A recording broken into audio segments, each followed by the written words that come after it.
Getting social with the Apple Vision Pro. This is Vision Pro Focus on MacVoices.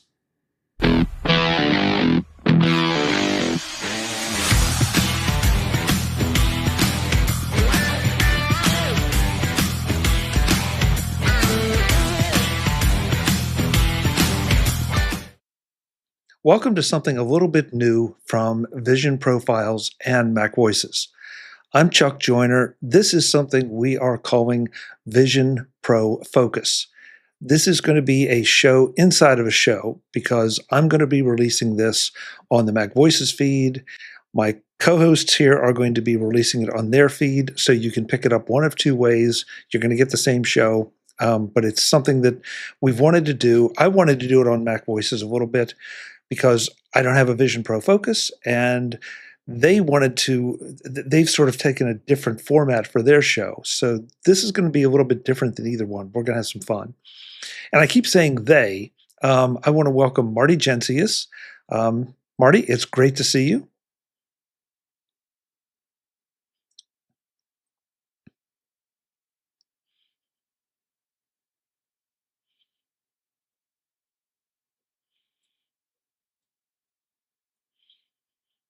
Agreed.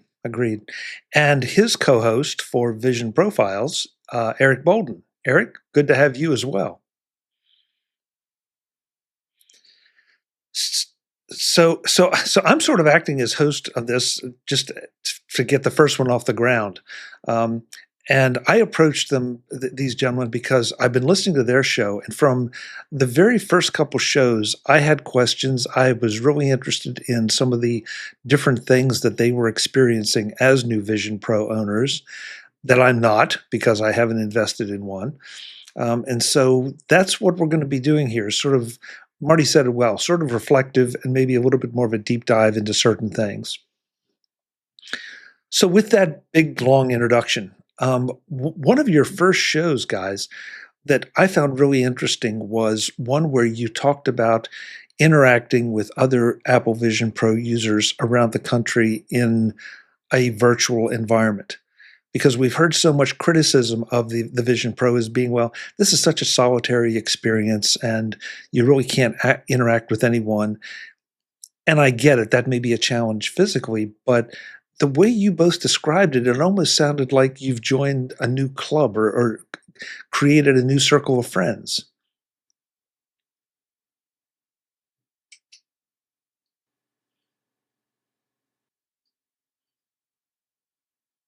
Heard about how Vision Pro is going to be very isolating, and frankly, I don't mind that. I want to get a headset on, want to do my work. I don't feel the need to do a lot of socializing or such. And it started with me looking for some sort of social platform that within Vision Pro we could meet up with other Vision Pro players, users.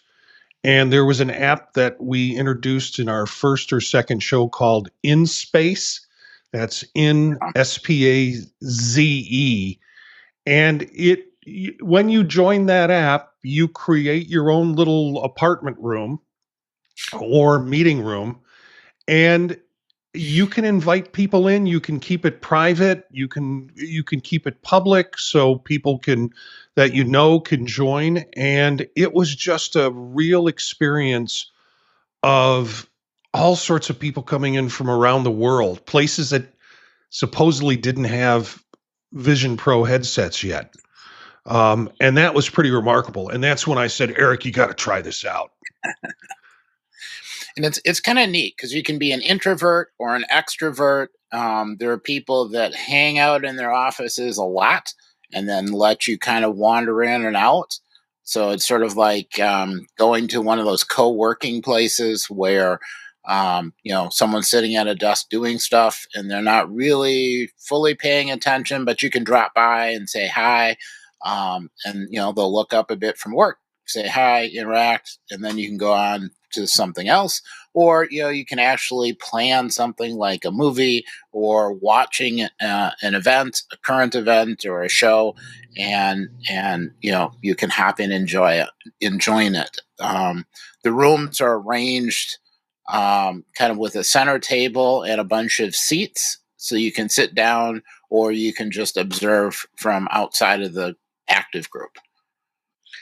Yeah, it was pretty amazing in the sense that people were very polite. I mean, I've been in social network virtual reality apps in Meta, and it's a lot of kids and it's a lot of gamers and it's a lot of tossing stuff around at you. Folks were really polite, really excited, wanted to talk about what they had learned from the Vision Pro headset and things that you can do. You could ask questions, so it really felt like a user group in a lot of ways.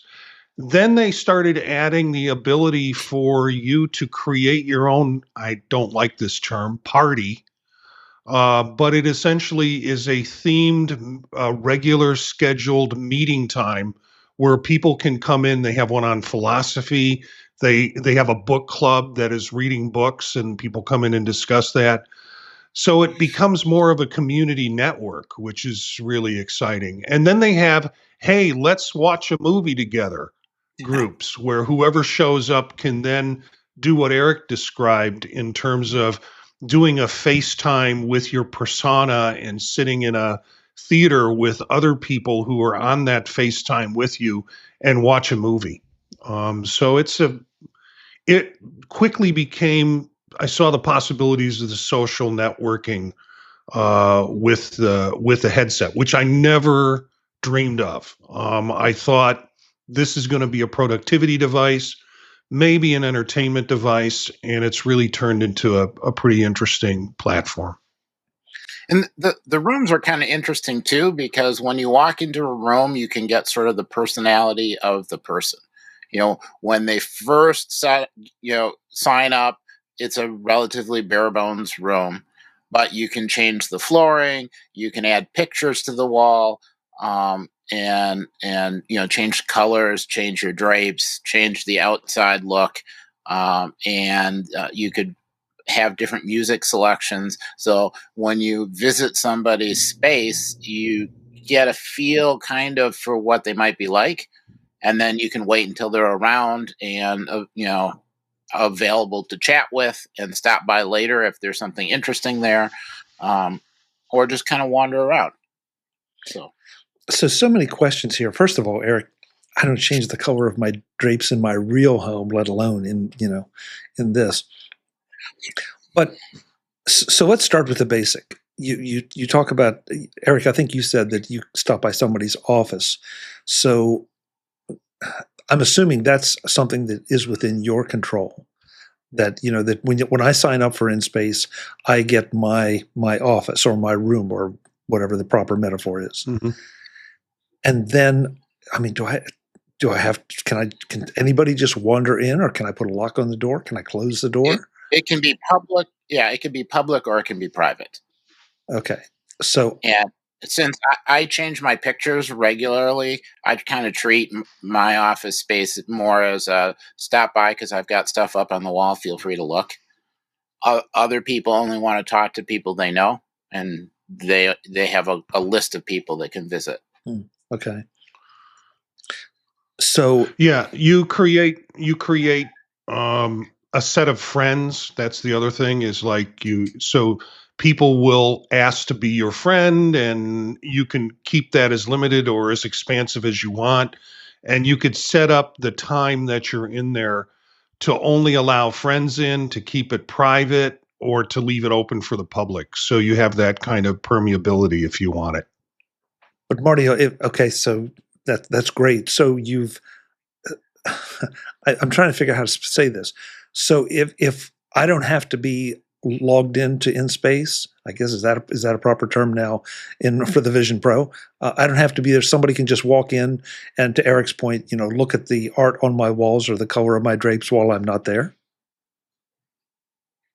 If you leave it public, yeah. Okay. Any disadvantages to that?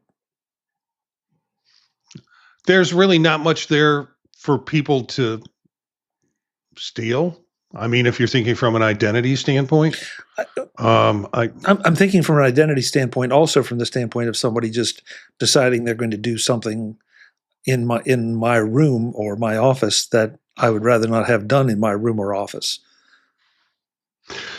You don't have that kind, as nefarious as you might think it could be. You don't have that kind of ability in other people's rooms. It's a very simple room. Here's some chairs, sit down. There's some pictures on the wall. If you want to look at them, click them. They'll expand and come into your better field of view. You can't really leave things. You can't really take things. It's just that kind of environment. Okay. And let me also emphasize right now, this is completely free. It's an app that you don't have to pay for, and that as soon as you have the app, you have the ability to do all of these different tasks that you want to do. Got it. So let's see. The other thing I wanted to ask. So this is all inSpace. This has nothing to do with Apple. This is like, for lack of a better term, for those of us without Vision Pros, this is like our Slack group or my Discord group. Mm-hmm. That it's on somebody's server, but it's you access it through the app, but it has nothing to do with Apple. Yeah, it's not. These were two developers who early on decided they wanted to create this app, this kind of social environment for Vision Pro to have. There are really two guys there that are doing it. One guy, English is not so good, it's Chinese. Other guy is a little bit better with that, and you can have both of them come in. And of course, in inSpace, you can also have automatic translation if you want. And they have a few people that kind of work as support folks who are in the environment all the time and are ready to help and are very kind and very inviting to folks who come in terms of helping them get settled. So it's an interesting community. Okay, so the other thing I wanted to make sure that when we're talking about the interaction in this app, that it's the representation of me is my persona. I'm not setting up an avatar, but it's my persona that I've created for Apple Vision Pro. You can do both. Oh, really? Yeah. Some folks are rather shy about their avatar getting out. I think, Eric, you started with an avatar. I don't know if because we haven't been in inSpace in the same time, if you're using your persona now or if you're still using the avatar. Yeah, I started with an avatar because that was the default. And I hadn't set up the persona at the time that I had signed up because I, kept reinitializing my device. Now there's a persona. So tell me about the avatars. I mean, Eric, my first thought for you would be if you were going to create an avatar, you'd be just this big talking flower. Which is that seriously, is that the kind of thing, or are they that you can be anything you want, or are there restrictions or are there limitations? Well, they give you a selection of avatars you can pick from. Right now, I can't honestly remember if you can just set something. I just picked one of the defaults because I didn't totally care. I was just going. I thought they were. Yeah, I thought they were kind of goofy, and so I figured there's probably my actual face is less goofy, and so I went right to the persona. Okay. And so the other thing I want to clarify, because unfortunately, I think a lot of folks are used to being in chat rooms, and so but all the interaction here is audio. Yeah. Do you have the option of typing in something, maybe for clarification, or say when someone's microphone is not working, Marty? Yeah, there is a room chat where you can post messages to the group that's in the room. So you can default to that if the microphone's not working, or if you choose not to do the audio portion of it, or for whatever reason. And sometimes people will say, well, here's a link, and they'll put it in the room chat so people can be able to access the link. So it's got that kind of addition to the platform. Okay. There's also a table space, and on the table space, you can put pictures on the table that then whoever's in the room can pick up and look at. So if you're having a conversation, you're saying, "Oh yeah, and the green beans now are ready for picking, and I got a nice bowl full." And you can throw a picture of the green beans, and then someone says, "Oh yeah, and I've got a cat, and here's a picture of the cat, or here's a picture of my dog," or so kind of like meeting somebody and doing the here are my pets, and here's my garden, here are the flowers, whatever. It kind of you can trade stuff back and forth on the table, and they can be just regular pictures, or they can be short videos, or pictures with the depth that your device can handle. And I'm assuming you're drawing those from your collection of photos or videos or whatever. Okay. Yeah. Okay. There are also 3D. You'll see this happen when you're in a group in there. There's also a app that I think is available on outside of Vision Pro, called Beautiful Things. And Beautiful Things creates 3D objects. It's a library of 3D objects that you can download and store in your inventory. And it can be like starfighters and dogs and all sorts of little objects that people have created in a 3D space for 3D purposes. They also have some animated ones. So you'll have like airplanes that'll fly around the room if you want to do that. So people can bring those into the room, drop them down. When they leave and when the room is closed up, all that stuff disappears. And I think if you leave your objects on the table, they will stay there, but other people's objects will disappear with them when they sign out of the room.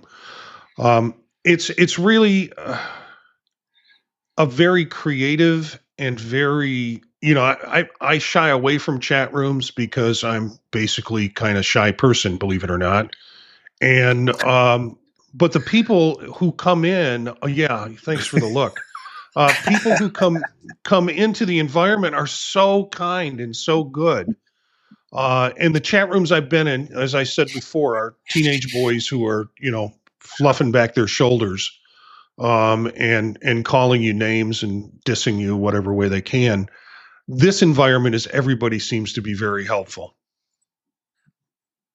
Okay, so forgive me. Some of this is just trying to understand how the interaction is. So, Marty, you said you can leave, and I guess this goes back to Eric's pictures on the wall, that I can leave. Let's take your flying airplanes. That if I leave my flying airplanes in my room, and other people then come in, are they seeing the flying airplanes? I'm unclear on that. Because I haven't been around to have somebody do that. But I assume if the objects are left there, and they're your objects and it's your room, they'll stay in your space. Okay. And Eric's looking quizzical. Yeah, I can't remember because they used to go away.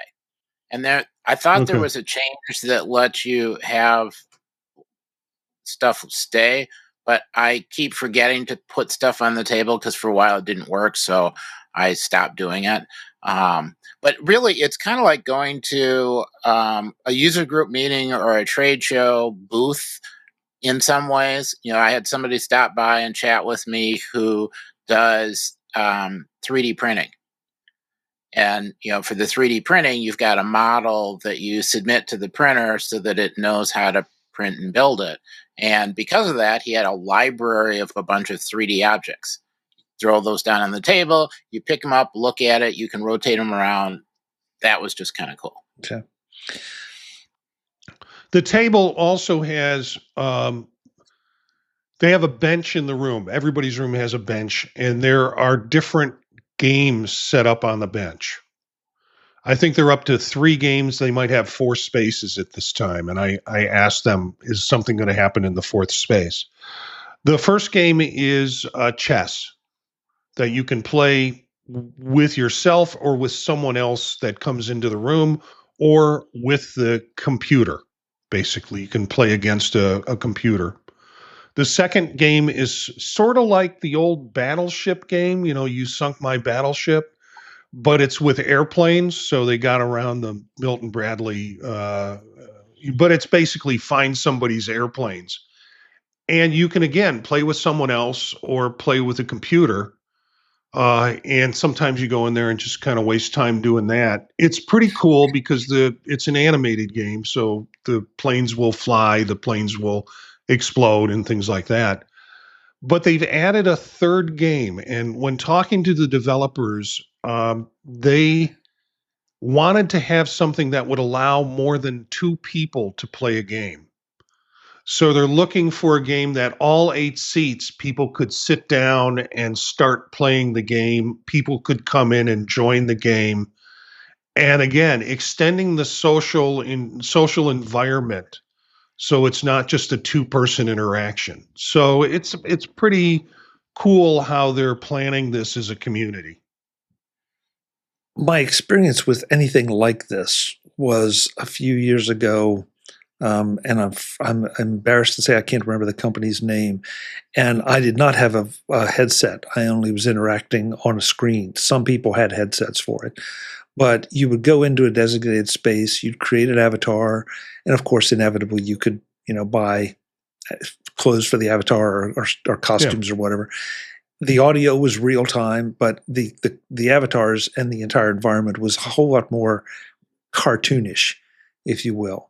And so, but I was shocked at how easily and quickly it was to adapt to some of that. The moving around was a bit more of a challenge, but that said, though, what we spent a lot of time here talking about some of the logistics of this and the specific things that are there. Mm-hmm.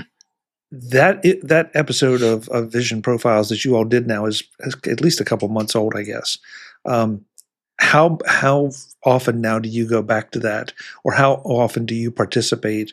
Was it one of those things that was sort of this is cool to show off the Vision Pro, but you've sort of moved on, or do you still go back occasionally and check it out? First of all, Chuck, was that Second Life you were talking about? Because it sounds a little bit like this Second Life. Something like it, but it was not Second Life itself. No. Okay. All right. Yeah. Because I've done work, I've done conferences in Second Life. I've done all sorts of things in that environment because it sounded something similar to that. To your question, I generally check in. What I'm using my headset most for right now is morning work and kind of sorting through work in the morning. That gets me set up to work on my desktop computer through the day.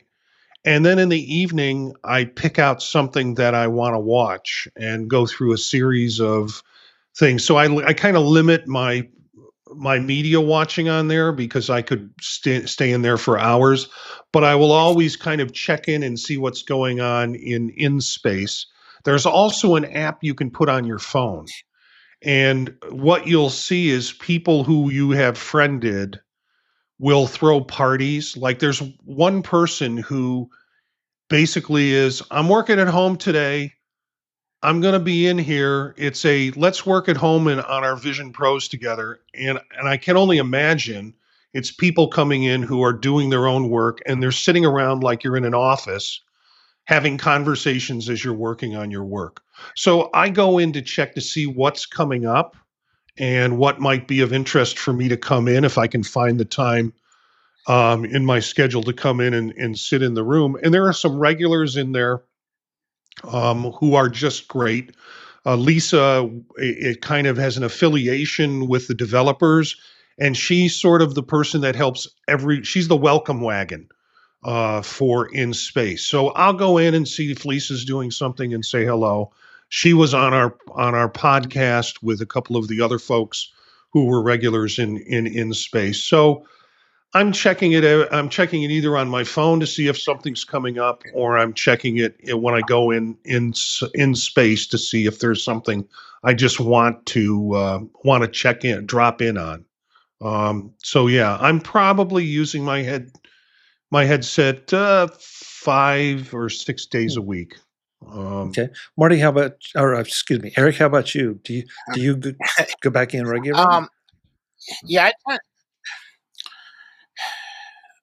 well, I have weeks where I don't have access to the headset, so in those weeks I don't.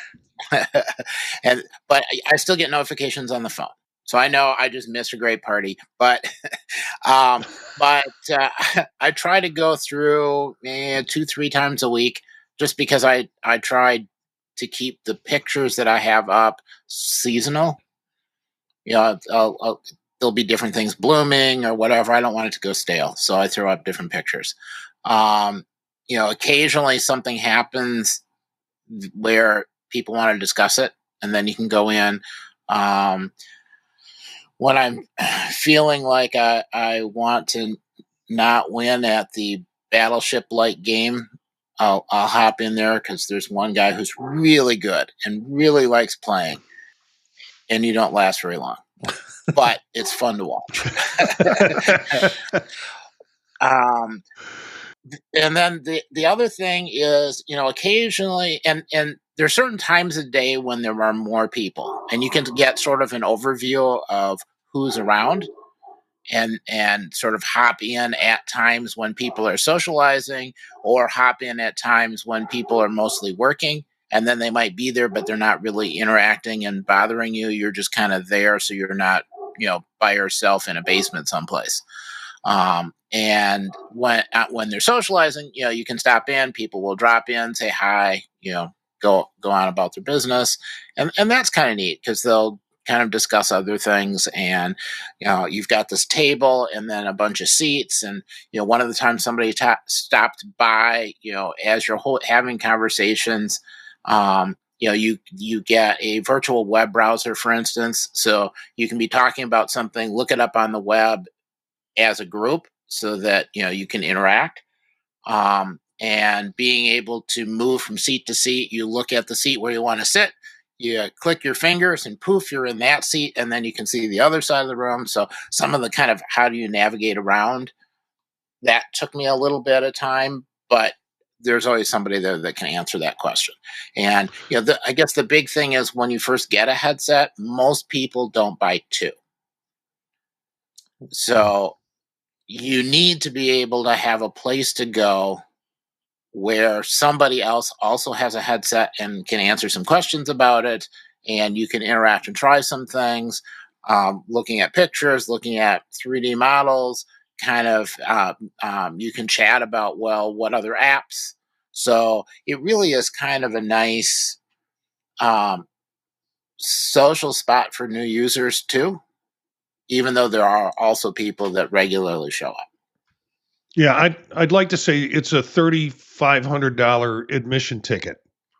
So people take their Vision Pro very seriously in there. There's not a lot of goofing off. The other thing about the seating arrangements, rooms are not limited to 8.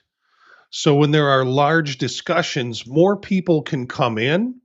Other people can watch from outside the room, so they're not in the 3D environment, but they're looking at a window display of what's going on. But above 8, you wind up, sounds very strange, but sitting on top of the people who have chair space. You're not seen, your head's not there, but that's your point of view to kind of watch the interaction with the group. So it's not necessarily limited to 8 people, but you have different permissions depending on whether or not you've got a seat or not. They also have a whiteboard in there. So imagine some things going on in terms of business meetings or professional kind of engagement using the whiteboard besides the browser that Eric talked about.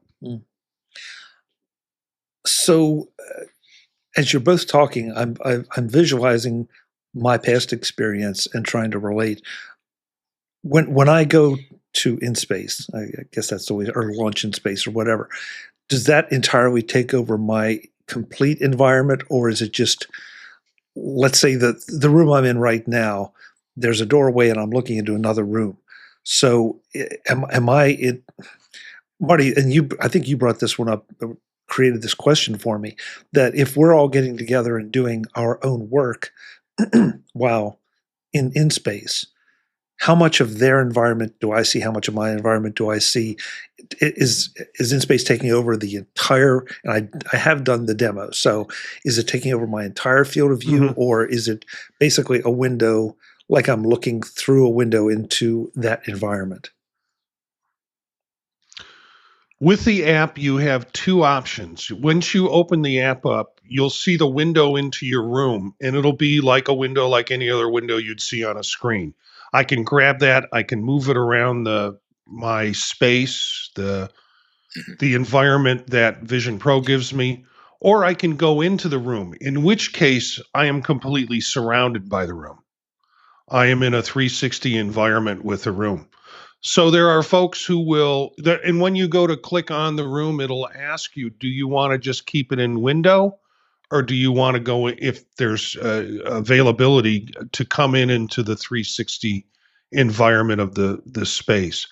I imagine those guys are people who are saying, let's work together, have inSpace open as a way to first meet and greet, but they're basically keeping them up as a window. They're not sitting in inSpace and doing the work, because once you're in inSpace, you really can't open up another window, run another app, check your calendar, things like that. So if they're having a normal workday like we all have, they're just doing it on their headset. They're having that conversation as a group, but they're not necessarily, it's not necessarily part of inSpace. They're just using inSpace as a meeting place. And that goes for movies too. I think originally they were looking at trying to meet inSpace, and this was rather clumsy part of the whole process with shared video when you have the shared FaceTime. And if you have a shared FaceTime and you're doing it through a Vision Pro headset, that's when you can have the people sitting in your environment or their personas sitting in your environment interacting. People tried to do that in inSpace, and all they could do in inSpace was share the FaceTime link and then go out of inSpace in order to create that connection in that environment. Eric, is that your recollection and comments? Yeah. I mean, there are a bunch of people that they have it as an environment, so you kind of are in the same building. If you need to meet and chat more closely, you can pop into a room, kind of like a little mini conference room. Or you can do something more specific, like switch to an Apple environment and go jump in and interact that way, or presentation mode for something. So yeah, it's kind of it's a way to kind of all be in one spot and can act as a launching point to go elsewhere. So Chuck, when you did the demo with us, you got an opportunity to see a movie in a cinema function. Am I correct? We got you in to watch a film? Yes. Yeah. Okay. So that becomes social when you're sharing a FaceTime link with someone else who has a headset on, and they can join you in that cinema. You take them into that cinema, and you're sitting in a theater together, persona by persona, watching the movie together and having conversations or whatever you want to do. Well, not whatever you want to do. You're having conversations because you're a disembodied head. And so that is kind of the social aspect. And we can do that with Apple TV. We can share play things together with people where we're all watching the same movie together. This is really much more immersive. And again, I think the theme of what we're talking about here is that there really is surprisingly a very social environment that happens with Vision Pro. As you said at the beginning of the show, people were talking about it's isolating, you're not going to connect with people, things like that. There is a social platform. Again, that's what sort of drew me to this particular topic for our first show. But I think it's important that people understand that this goes beyond me sitting at my computer right now with the Slack window over here and people posting messages. If that's all you want it to be, that's fine, but it can become so much more. the fact that after this much time with your Vision Pro headsets that you continue to use it and interact with it tells me that there's something very valuable, and not value as in productivity, but just value as in having it be part of your Vision Pro experience. And I like that. I mean, I think it's an important point to make, that we're not just going to all be sitting there somewhere. You remember the pictures of all the people sitting in a movie theater with the old orange and blue 3D glasses. Yeah. 3D and glasses. I mean, that always, of course, they're all looking at the same screen. That always struck me as that felt isolating for some reason to me. And so then now take that same picture and put Vision Pro headsets on all those people. That's not what this is about. This is much more of a shared environment if you opt to make it that. Yeah, I'm thinking of that description and trying to think of the particular differences between having a headset on and watching something versus sitting in a theater with 3D glasses on. There's something about the immersiveness of having the Vision Pro on that is really additive, because you're still you're still observing generally things in a two-dimensional environment. Most of your people are three-dimensional, but you're seeing images that are so much different in Vision Pro that it gives you a sense of immersion that you're not as easily captured by sitting in a theater with 3D glasses on.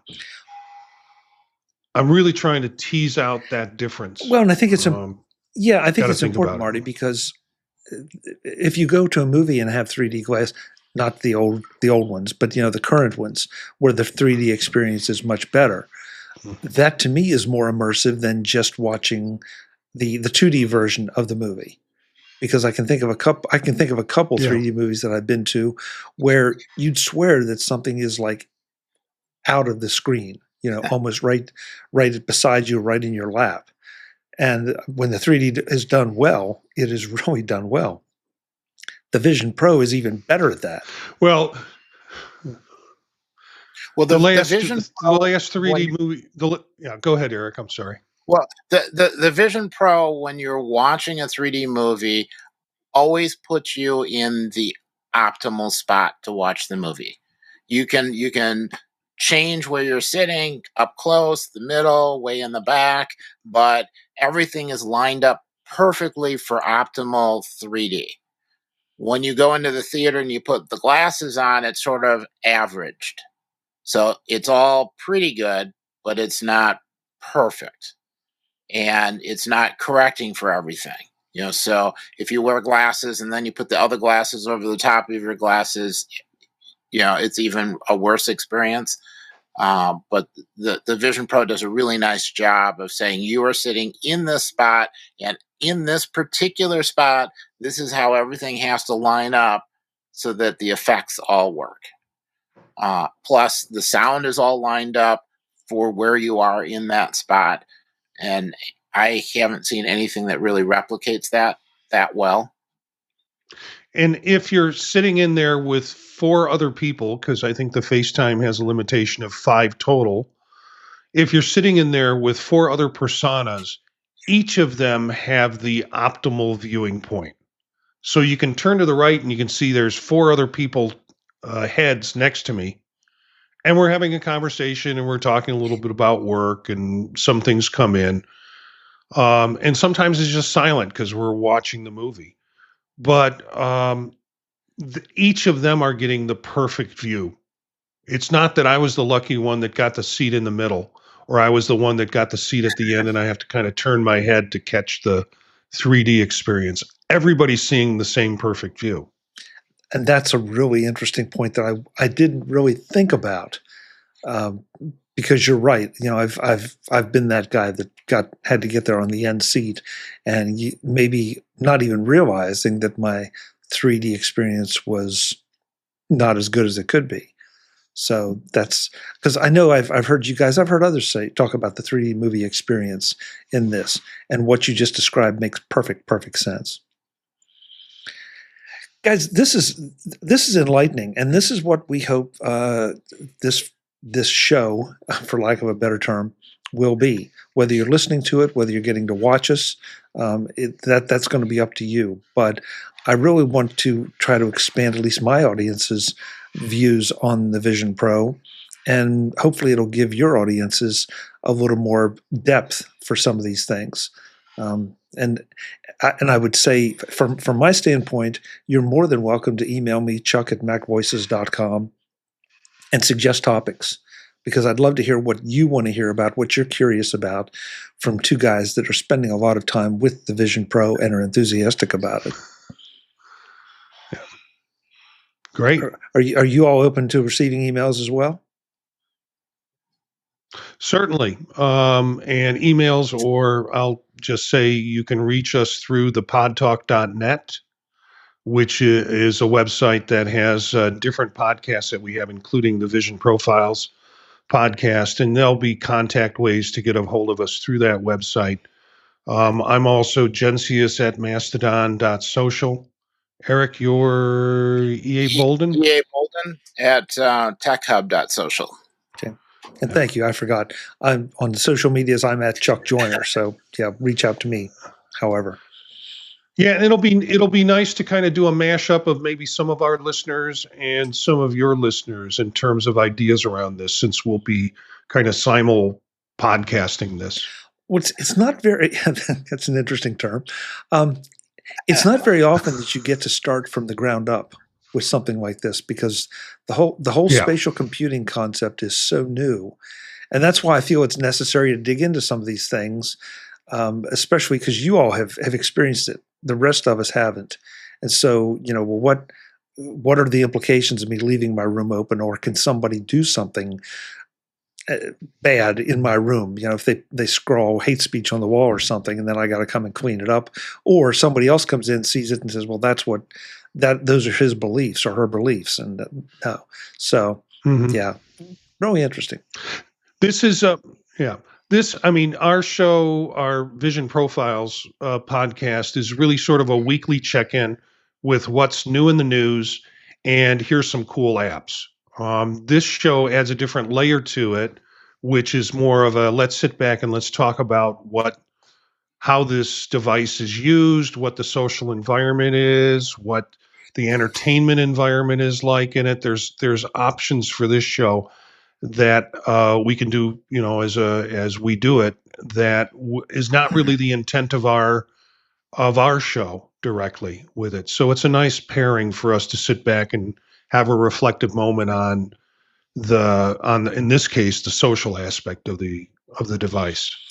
And in case it's not obvious, I'm very much Vision Pro curious, and these two keep trying to talk me into it. So they're trying to create a big hole in my bank account.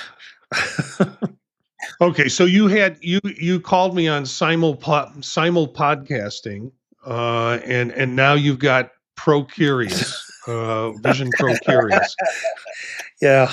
I love the jargon that's coming out of this discussion. We're flying the plane as we build it.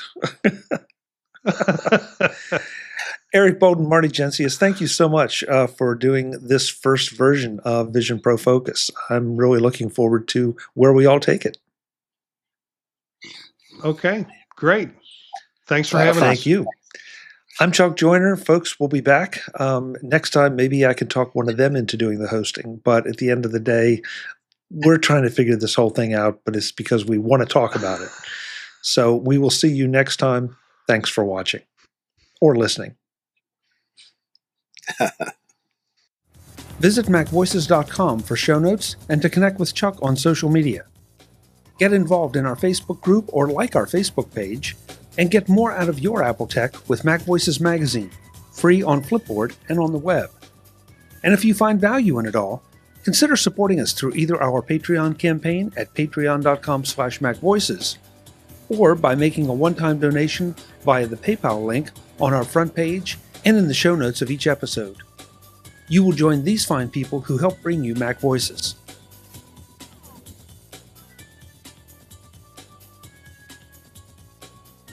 Advertising handled by Backbeat Media at backbeatmedia.com. Bandwidth provided by CacheFly at cachefly.com.